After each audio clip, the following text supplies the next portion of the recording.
నమస్తే అండి అందరికి. ముందుగా అందరికీ రథసప్తమి శుభాకాంక్షలు. ప్రతి సంవత్సరం మాఘమాసంలో శుక్లపక్షం సప్తమి తిథి రోజున ఈ రథసప్తమి పండుగను జరుపుకుంటూ ఉంటాం. దీనికి ఆనవాయితీ ఏమీ లేదండి, ప్రతి ఒక్కరు కూడా జరుపుకోవచ్చు. ఎందుకంటే ఈ భూమండలంలో ప్రతి జీవరాశి సురక్షితంగా బ్రతుకుతున్నాయి అంటే గనక దానికి కారణం ఆ సూర్య భగవానుడే. ఆ కనుకనే మనం అతన్ని కనిపించే దేవుడుగా పూజించుకుంటూ ఉంటాం కదండి. కేవలం రథసప్తమి రోజు మాత్రమే కాకుండా నిత్యం సూర్య నమస్కారాలు మన ఇంట్లో వాళ్ళు మన పిల్లలకి కూడా అలవాటు చేయడం వల్ల చాలా మంచిదండి. ప్రతిరోజు ఇలా సూర్య నమస్కారాలు చేసుకోవడం వల్ల ఉదయాన్నే స్వామివారి కిరణాలు మన శరీరం మీద పడి మన శరీరంలో ఉండే వ్యాధులన్నీ తొలగిపోతాయి.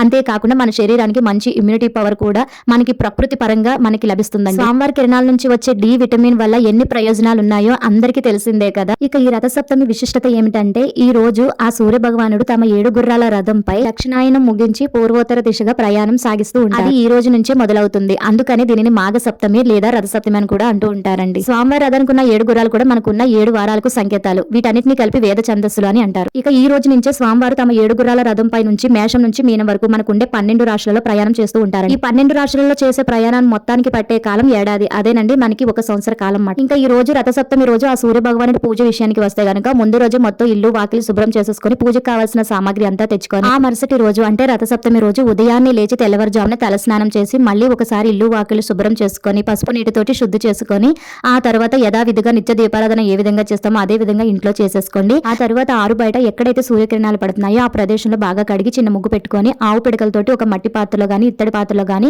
ఆవు పాలు పోసి ముందు పొంగించండి. 3 సార్లు పొంగిన తర్వాత కొన్ని బియ్యాన్ని 1 టేబుల్ స్పూన్ ఆవు నెయ్యి వేసి శుద్ధి చేయండి. బియ్యాన్ని కడగకూడదు. ఆ ఆవు పాలు వేసేసి బాగా మెత్తగా ఉడికించండి. స్వామివారికి దంతాలు ఉండవు, అందుకని బాగా మెత్తగానే వండాలి.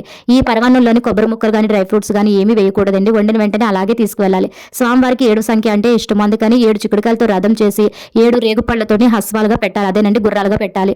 7 చిక్కుడాకులలో స్వామివారికి రేగుపళ్ళు అలాగే మనం వండిన ప్రసాదాన్ని కూడా మనం నైవేద్యంగా పెట్టాలి. ముందుగా ఏ పూజకైనా ఏ వ్రతానికైనా హోమానికైనా వినాయకుడు పూజ చేసి స్టార్ట్ చేయాలి. అందుకని ముందుగా వినాయకుడు పూజ అయిన తర్వాత ఆ తర్వాత సూర్య భగవంతుడికి ఆరు బయట ఇలాగ పూజ అయితే చేసుకున్నామండి. ఆ స్వామివారి ఆశీస్సులు ప్రతి ఒక్కరి మీద ఉండాలని మనస్ఫూర్తిగా కోరుకుంటున్నానండి.